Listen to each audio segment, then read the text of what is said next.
आगरा में अवैध धर्मांतरण का भंडाफोड़, फंडिंग और साजिश का बड़ा खुलासा। अब तक 14 गिरफ्तार।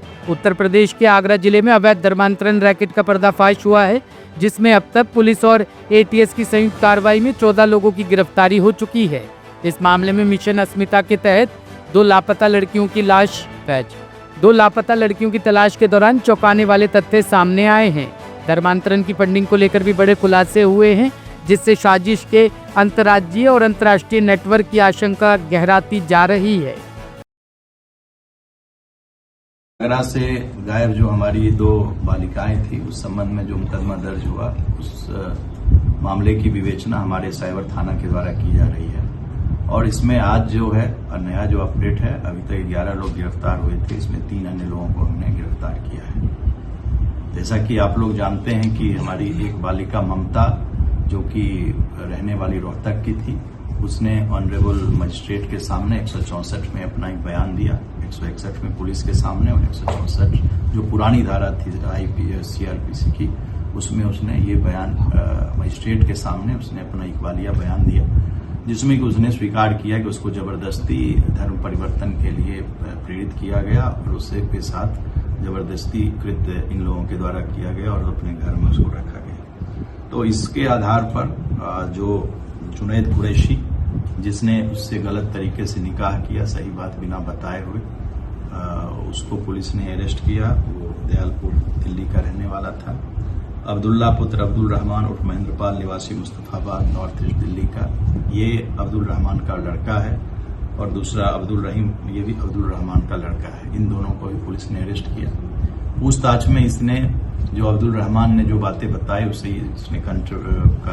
उलट बहुत सारी बातें हम लोगों को बताई है, जिसमें कि इसने बताया कि कलीम के जाने के बाद इस पूरे मिशन को, जो धर्मांतरण का मिशन कलीम का था, उसको यही संभाल रहा था। और इस संबंध में जो आप लोगों को हम लोगों ने साहित्य दिखाए थे धर्मांतरण से संबंध में, उसका भी यही जिम्मेदार था और यही उसको प्रिंट करवाता था। तो यह मुख्य व्यक्ति था, जो मूल रूप से रहने वाला हमारे बगल फिरोजाबाद का रहने वाला था, महेंद्र प्रताप, और वो खुद कन्वर्टेड था, और इसके 2 बच्चे थे। इसको भी पुलिस ने अरेस्ट किया। तो कुल मिलाकर 14 लोग इसमें अरेस्ट हुए हैं।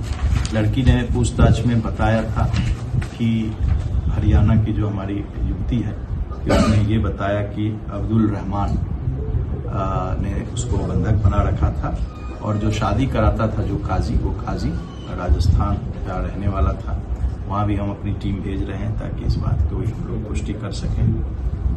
हमें पकड़े गए तीनों अभियुक्त जो हैं, उन्होंने ये बताया कि उनका यह काम था। उसकी जो खुद की भी एक पत्नी है, वो भोपाल की रहने वाली है, वो भी हिंदू है, वो भी कन्वर्टेड है। और इस संबंध में हम लोगों के पास जो डॉक्यूमेंट्स मिले, इसके कब्जे से 2 कार्टून बेहद संदिग्ध मिले, इस्लामिक साहित्य मिले और मोबाइल फोन भी बरामद हुए। इसके अलावा जो डाटा हम लोग के पास है, वो जो मुख्य अभियुक्त अब्दुल रहमान, जो कि इसका प्रचार प्रसार में लगा हुआ था, उसने कल पूछताछ में, इंट्रोगेशन में, उसने इस बात को कबूल किया कि वह भारतवर्ष के विभिन्न क्षेत्र में इसके लिए जाता था, और उसने इस बात को कबूला कि गत वर्षों में उसके द्वारा कई यात्राएं कश्मीर में, नेपाल में, भूटान में, और जो हमारा सिलीगुड़ी जो हमारे बॉर्डर पर है बंगाल में, वहाँ पर इसने कई यात्राएं की, और धर्म परिवर्तन से संबंध में, और दवा जो कि धर्म परिवर्तन की जो बौद्धिक भाष होती है, जिसको ये कहते हैं, उसका इसने उस इलाके में आयोजन किया। तो उसको भी हम लोग उस संदर्भ में भी हम लोग देख रहे हैं। इसमें अन्य जो भी हमारे साथ जो लोग, जिसको हम लोगों ने अरेस्ट किया है, वो लोग काफ़ी पढ़े लिखे हैं, टेक्नोलॉजी में काफ़ी दक्ष हैं, उनकी तकनीकी दक्षता काफ़ी है, और कंप्यूटर के कम से कम 10 भाषाओं को, कंप्यूटर के जो लैंग्वेजेस हैं, उसको ये लोग जानते हैं। जैसे रहमान कुरैशी समाज की नज़र में 12वीं फेल है, उसके घर वाले समझ रहे 12वीं फेल है, बट उसके फॉलोअर 1,65,000 है। 10 से ज़्यादा लैंग्वेजेस जो कंप्यूटर के हैं, भाषाएं, उसको वो जानता है, और अच्छी वो इंग्लिश बोलता है। इसके अलावा जो आयशा थी, उसके भी साथ यही है। तो इन लोगों को अच्छा नॉलेज है। अली है, इसके पास भी अच्छा नॉलेज है, इनके पास अच्छी स्किल है, कंप्यूटर की अच्छी नॉलेज है, डार्क वेब की अच्छी नॉलेज है। तो हम लोग इसको अपने एक्सपर्ट्स को, जो इसके एक्सपर्ट हैं, उसकी STF की भी हम लोग मदद लेकर के सारे डाटा को निकाल रहे हैं, और इन लोगों का क्या लेन देन है, कहां से कैसे आया, विदेशों से क्या पैसा है, इन सब पर भी पुलिस की तफ्तीश अभी जारी है। शास्त्री पार्क पुलिस की बड़ी कार्रवाई, 2 स्नैचरों को किया गिरफ्तार, 3 चोरी के मोबाइल बरामद। उत्तर पूर्वी दिल्ली में अपराध पर लगाम कसने के लिए शास्त्री पार्क थाना पुलिस ने एक अहम कार्रवाई करते हुए 2 कुख्यात स्नैचरों को गिरफ्तार किया है। इस कार्रवाई के दौरान पुलिस ने आरोपियों के पास से 3 चोरी या छीने हुए मोबाइल फोन भी बरामद किए हैं। गिरफ्तार किए गए आरोपियों की पहचान मोहम्मद अशद निवासी डीडीए फ्लैट शास्त्री पार्क और कासिम निवासी बुलंद मस्जिद शास्त्री पार्क के रूप में हुई है। पुलिस जांच में यह भी सामने आया है कि मोहम्मद अशद पहले भी 3 अलग-अलग मामलों में शामिल रह चुका है, जिनमें झपटमारी, चोरी और आर्म्स एक्ट से जुड़े अपराध शामिल है। फिलहाल पुलिस दोनों आरोपियों से गहन पूछताछ कर रही है और ये पता लगाने का प्रयास कर रही है कि कहीं इनका संबंध किसी बड़े अपराधी गिरोह से तो नहीं है। इस सिलसिले में अन्य मामलों की भी फाइलें खंगाली जा रही है, जिससे इनके नेटवर्क की गहराई तक पहुंचा जा सके। आतंकी संगठन बब्बर खालसा का कुख्यात गिरफ्तार, पंजाब में फेंका था थाने के ऊपर ग्रेनेड। दिल्ली पुलिस की स्पेशल सेल ने आतंकी संगठन बब्बर खालसा इंटरनेशनल से जुड़े वांछित आरोपी आकाशदीप को गिरफ्तार कर लिया है। आकाशदीप पर पंजाब के लाल किला सिंह बटाला थाने पर ग्रेनेड हमले और दिल्ली में बदमाशों को अवैध हथियार सप्लाई करने के आरोप है। गिरफ्तारी के बाद उससे पूछताछ की जा रही है ताकि संगठन के अन्य सदस्यों और नेटवर्क की जानकारी हासिल की जा सके। दिल्ली पुलिस स्पेशल सेल को कल एक बड़ी कामयाबी मिली जब उन्होंने एक एक्यूज आकाशदीप एलियस बाज को इंदौर से अरेस्ट किया। आकाशदीप पंजाब का रहने वाला है और किला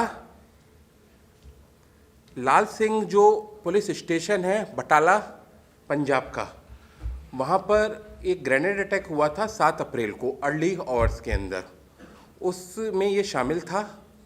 और इस अटैक के बाद बीकेआई की तरफ से जो सोशल मीडिया पोस्ट की गई थी उसमें थ्रेटनिंग करते हुए दिल्ली का भी नाम लिया गया था। उसके बाद से ही स्पेशल सेल जो कि किसी भी तरह के टेररिस्ट और गैंगस्टर पे एक्शन लेने के लिए कमिटेड रही है शुरू से, उसने क्विक एक्शन लिया और बीकेआई के इस मॉड्यूल के ऊपर काम करना शुरू किया।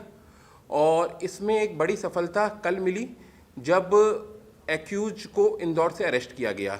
इससे पहले हमारे पास जो इन्फॉर्मेशन थी उस अकॉर्डिंग ये एक्यूज पहले गुजरात था वारदात के बाद से ही, और उसको गुजरात के अंदर ट्रैक करने के प्रयास किए गए, लेकिन ये क्योंकि अपना स्थान बदल रहा था तो वहाँ ट्रैक नहीं हो पाया। उसके बाद जब इसने अपनी लोकेशन चेंज की, इंदौर आया, वहाँ पर इसको ट्रैक करने में सफलता मिली है। और ये पर्सन क्रेन जो कंस्ट्रक्शन साइट होती है वहाँ पे क्रेन के ड्राइवर के रूप में काम कर रहा था, गुजरात के सूरत में भी और इंदौर में भी, और छिपके रह रहा था, अपने कॉन्टैक्ट से दूर रह रहा था और इसे पकड़ा गया है कल। सर आपने बोला कि इंसिडेंट को जब इन्होंने वहाँ पंजाब में अंजाम दिया था उसके बाद बीकेआई ने सोशल मीडिया पर धमकी देकर दिल्ली का भी नाम लिया था जी, क्या उन्होंने वो धमकी दी थी और किस तरह की इनकी कॉन्स्पिरेसी थी दिल्ली के अंदर जो भी अंजाम देना चाहते थे? देखिए, जो इसके अंदर कॉन्स्पिरेसी जो इनकी जो सोशल मीडिया पोस्ट हुआ था उसमें हैप्पी पासिया और गोपी नवाशरिया और मनु अगवान की तरफ से जो क्लेम किया गया था बीकेआई की पार्ट पे, उसमें इन्होंने एक तो पंजाब में जो इंसिडेंट चल रहे थे उसके रिगार्डिंग धमकी थी और दिल्ली का भी उसके अंदर कोट किया गया था कि दिल्ली के अंदर भी दिल्ली अलर्ट मोड के ऊपर रहे, और दिल्ली को कोट किया था कि फर्दर वारदात के हिसाब से, उस हिसाब से जो इंडिकेशन था उनके पोस्ट का, उसके बाद से स्पेशल सेल इस पर काम कर रही है।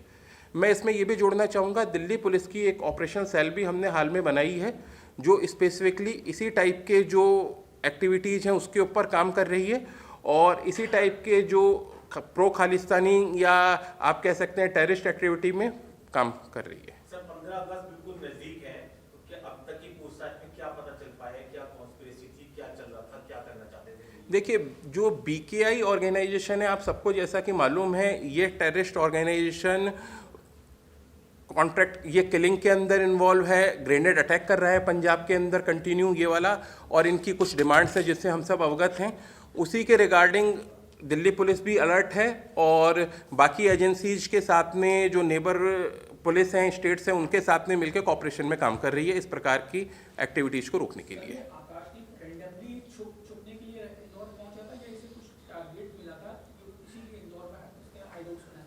इस पे अभी हम उससे इंटरोगेशन कर रहे हैं, लेकिन इसका यही था कि ये एक जगह पे बहुत ज़्यादा लंबा नहीं रुके और समय समय पे अपनी लोकेशंस बदलता रहे, इसीलिए इसने गुजरात से अपना लोकेशन एमपी में की थी। नहीं, इसके ऊपर अभी तक जो हमको पता लगा है, अभी तक इसके ऊपर मुकदमे नहीं है। फ्रेश लड़का है जिसकी एज 22 साल के करीब है। नहीं, अभी तक प्रीवियस इन्वॉल्वमेंट इसके सामने नहीं आई है, बाकी हम इसको चेक कर रहे हैं फर्दर। सर, ये बटाला में जो ग्रेनेड अटैक हुआ उसमें इसकी क्या भूमिका थी, किस मतलब हैसियत से इसने उसमें भूमिका रखी? बीकेआई के जो अब्रॉड बेस हैंडलर हैं उनसे ये डायरेक्ट टच में था और फैसिलिटेट कर रहा था इन चीज़ों को, सभी को। ग्रेनेड अटैक में इसका इंपॉर्टेंट रोल था। ये अभी मैं नहीं बता पाऊंगा, इसका डिटेल रोल नहीं खोल पाएंगे क्योंकि इन्वेस्टिगेशन चल रही है। इसकी इन्वेस्टिगेशन अभी एनआईए के पास है, एनआईए इसको इन्वेस्टिगेट कर रहा है और इसको फ्यूचर में आपसे डिटेल शेयर की जाएगी। नहीं, जो अभी प्राइमा फेसिया है इसका रोल फैसिलिटेट के रूप में ज़्यादा है, लेकिन अभी फिर भी कंक्लूसिव कहना मुश्किल होगा। अभी एक बार कंप्लीट इंटरोगेशन और इन्वेस्टिगेशन हो जानी दीजिए।